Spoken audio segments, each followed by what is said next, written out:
पाठ कर रही है। कांग्रेस की पार्टी के कुछ नेता राम दरबार चले गए, हालांकि उनका विरोध हो गया, झंडे वंडे वहां उनके फाड़ दिए गए और पब्लिक ने हाय हाय के नारे भी लगाए, लेकिन सरयू में डुबकी भी लगा ली। लेकिन उसके बावजूद जो है पब्लिक यकीन करने को तैयार नहीं हो रही।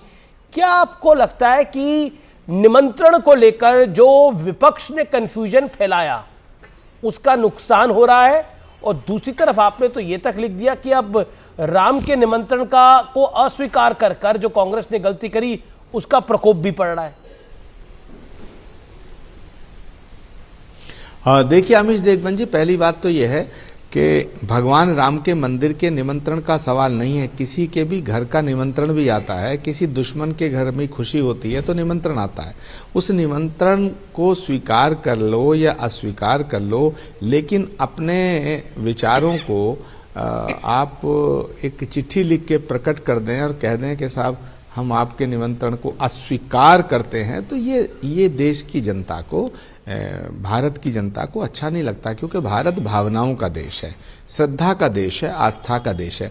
किसी के घर की शादी का भी निमंत्रण आता है तो आदमी जाए या ना जाए, लेकिन उसको चिट्ठी लिख के ये नहीं कहता कि मैं तेरी शादी में नहीं जाऊंगा, मैं इस निमंत्रण को अस्वीकार करता हूं। ये जो जयराम रमेश साहब की चिट्ठी तो यही थी, जो जयराम रमेश ने चिट्ठी लिखी कि हम नहीं जाएंगे। हमें इसमें पॉलिटिक्स दिख रही है। देखिए बड़ी मजेदार बात यह है कि जिन्होंने चिट्ठी लिखी उनके नाम में खुद राम है। अब जिनके नाम में राम है वो राम के मंदिर के निमंत्रण को अस्वीकार कर रहे हैं। इससे बड़ी विडंबना क्या होगी। लेकिन मुझे लगता है अब विवेक श्रीवास्तव जी जो हैं हमारे बहुत ही प्रिय हैं, बड़े ज्ञानी व्यक्ति हैं और बड़े महापुरुष हैं, लेकिन मैं इनसे निवेदन ये करना चाहता हूं कि ये जो लेफ्ट का जो आइडियोलॉजी है ये बहुत अच्छा है, इसमें कोई दिक्कत नहीं है, लेकिन भारत की जनता ने इसको स्वीकार नहीं किया। तो भारत की जनता अगर स्वीकार नहीं करती है तो जनतंत्र में तो सारी शक्तियां जनता में निहित हैं। हमारे यहाँ आदि शंकराचार्य ने 2000 साल से ज्यादा पहले एक सूत्र दिया।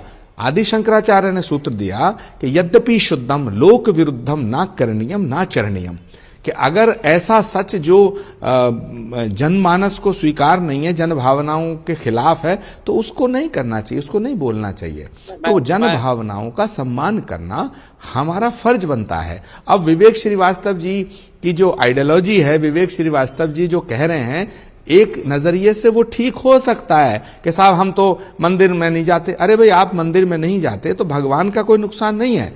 मंदिर में ना जाने से भगवान का ना नुकसान होता है ना फायदा होता है, हमारा खुद फायदा होता है। हम अपनी श्रद्धा के आधार पे जाते हैं, हम अपने मन की पीड़ा उनसे कहते हैं, हम भगवान से बात करते हैं। भगवान हमारे, हम भगवान के, हम राम जी के, राम जी हमारे हैं। और राम भारत की आत्मा है अमीश देवगन।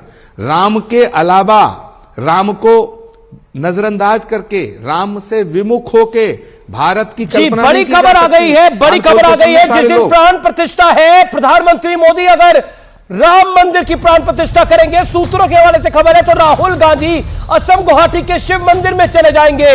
और राहुल गांधी को न्योता मिला था, माफ करिए, मल्लिकार्जुन खड़गे, अधीर रंजन चौधरी और सोनिया गांधी जी को न्योता मिला था। कोई नहीं जा रहा, लेकिन अब राहुल गांधी गुवाहाटी के एक मंदिर में जाएंगे, लेकिन शिव धाम में जाएंगे, लेकिन वहां पर भी राम मंदिर की प्राण प्रतिष्ठा की ही जिसे कहते हैं उसी में दीप जलाए जा रहे होंगे। मैं रुक करता हूं विवेक श्रीवास्तव का। विवेक श्रीवास्तव, राम नीति को राजनीति में नहीं लाना चाहिए, धर्म को राजनीति में नहीं लाना चाहिए। जो आप कहते थे सब पूरा विपक्ष वही तो कर रहा है इस समय, क्या कहिएगा? मेरी बात सुनिए, मैं आचार्य जी का बड़ा सम्मान करता हूं, लेकिन आचार्य जी, क्या धर्म में यह लिखा हुआ है कि राम के नाम को राजनीति में घसीटो, सड़कों पे ले आओ, राम के नाम पे माइनॉरिटी कम्युनिटी को आप जो है डराओ, राम के नाम पे आपकी जो पूजा पद्धति है किसी भी व्यक्ति की जो भाजपा कर रही है आज, क्या उसी को कहा जाएगा धर्म? तो हम ये नहीं कह रहे, कम्युनिस्टों का और लेफ्ट का ये नहीं कहना है कि आप अपने धर्म को त्याग दीजिए। आप पूजा करिए, पाठ करिए, नमाज करिए, रोज करिए, जितना चाहे करिए। मंदिर बनते रहे पिछले 70 साल से, कांग्रेस सत्ता में रही है, कांग्रेस के समय में मंदिर बने हैं, गुरुकुल बने हैं, आश्रम बने हैं, साधु संत रहे हैं। कहां रोका कांग्रेस पार्टी ने कभी? लेकिन सड़क पे तो खींच के कभी नहीं लाए ना भगवान राम को कांग्रेस के लोग। नेहरू जी का समय था, नेहरू जी ने सोमनाथ के मंदिर में जाने से इसलिए इनकार नहीं किया कि उनके मन में हिंदू धर्म या सोमनाथ के ईश्वर के प्रति कोई दुर्भावना थी, इसलिए किया कि मैसेज देना चाहते थे कि धर्म को व्यक्तिगत रखिए, ये आपके और ईश्वर के बीच की बात है। इसको सड़क पे लाने का, समाज में लाने का, ढोल पीटने का, डीजे बजाने का धर्म से क्या लेना देना जो भारतीय जनता पार्टी और आरएसएस आज कर रही है। तो बहिष्कार उन गलत नीतियों का है, धर्म के गलत रिप्रेजेंटेशन का है। शंकराचार्य, ऑनरेबल शंकराचार्य तक आज खिलाफ है। जिस तरीके से इस राम मंदिर की प्राण प्रतिष्ठा की जा रही है, प्राइम मिनिस्टर के इन्वॉल्व होने पे शंकराचार्य नाराज है। मैं तो धर्मगुरुओं को कोट कर रहा हूं। तो हम ये नहीं कह रहे। ओके, आचार्य प्रमोद कृष्ण, आपका रिप्लाई। और क्योंकि पंडित नेहरू की बात हुई तो ट्राइस्ट विद अयोध्या एक किताब आई है जिसको जरूर पढ़ना चाहिए। ट्राइस्ट विद अयोध्या के अंदर क्या लिखा हुआ है? 1959 भाषण का अंश है, बलबीर पुंज की ये किताब है। उस किताब में लिखा हुआ है कि पंडित नेहरू 1959 में उनके भाषण का अंश में व्यूअर्स आपको कोट कराऊं। कुछ दक्षिण के मंदिरों से मुझे उनकी सुंदरता के बावजूद घृणा होती है। मैं उन्हें बर्दाश्त नहीं कर सकता, क्यों मुझे नहीं पता। मैं इसे समझ नहीं सकता, लेकिन वे दमनकारी हैं। मुझे सूरज और हवा पसंद है, मंदिरों का अंधेरा युक्त गलियारा पसंद नहीं है। यह पंडित नेहरू के अंश भाषण के मैं बता रहा हूं, दिल्ली में 1959 में भाषण जो दिया उसके अंश बता रहा हूं। इस किताब का यह दावा है ट्राइस्ट विद अयोध्या का, इसलिए इसको थोड़ा पढ़ेंगे तो और जानकारी मिलेगी आपको कि पंडित नेहरू और मंदिरों के बीच में क्या संबंध था। यह पढ़ना चाहिए। सोमनाथ मंदिर और पंडित नेहरू के बीच में क्या संबंध था, यह भी पढ़िएगा, आपको जानकारी मिलेगी। और अगर यह बात निकलेगी तो बहुत दूर तक जाएगी। पूरी की पूरी कैबिनेट को पंडित नेहरू ने रोक दिया था, डॉक्टर राजेंद्र प्रसाद को पंडित नेहरू ने रोक दिया था।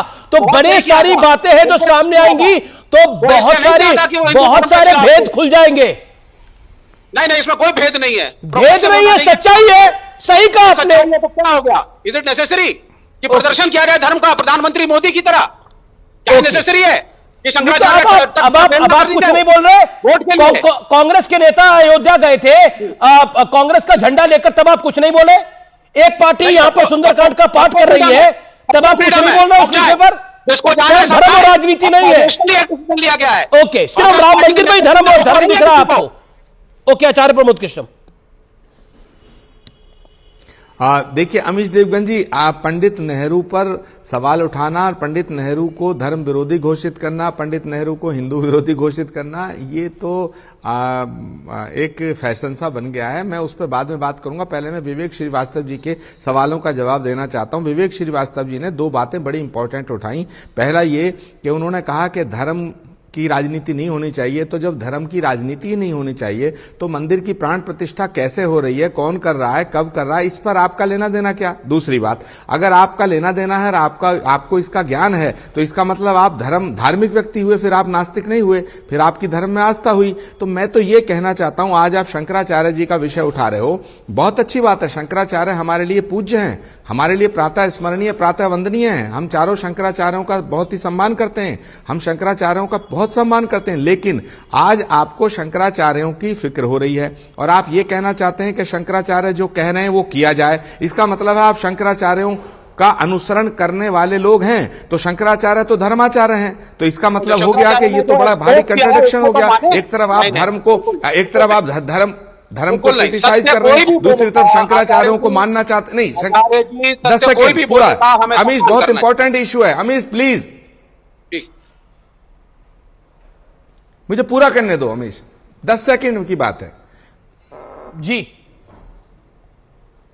बोलिए। विवेक जी, मैं ये कहना चाहता हूं कि शंकराचार्यों की बात को मानना चाहिए। ये आप कह रहे हैं नेशनल चैनल पे, अमीश देवगन के शो में कह रहे हैं, आप कह रहे हैं कि जो शंकराचार्य कह रहे हैं उनको मानना चाहिए। तो फिर यही शंकराचार्य ये भी कह रहे हैं कि काशी और मथुरा हिंदुओं को सौंप दो। तो क्या आप उस वक्त भी शंकराचार्यों की इस बात का बताइए। एक सवाल। दूसरा सवाल यह है, नहीं दूसरा सवाल एक साथ जवाब दे दीजिएगा। दूसरा सवाल यह है कि इस देश का कोई मुसलमान ना डरा हुआ है और ना उनको कोई डरा सकता है, क्योंकि मुसलमान भी हिंदुस्तान का है।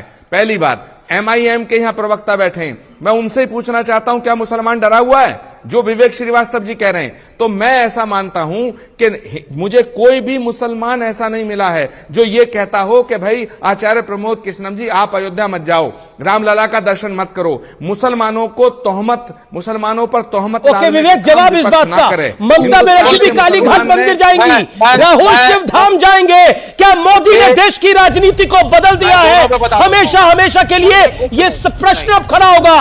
अरविंद केजरीवाल की पार्टी सुंदरकांड का पाठ कर रही है, राहुल गांधी शिवधाम जा रहे हैं और ममता बनर्जी काली घाट जा रही है, वो भी 22 तारीख को।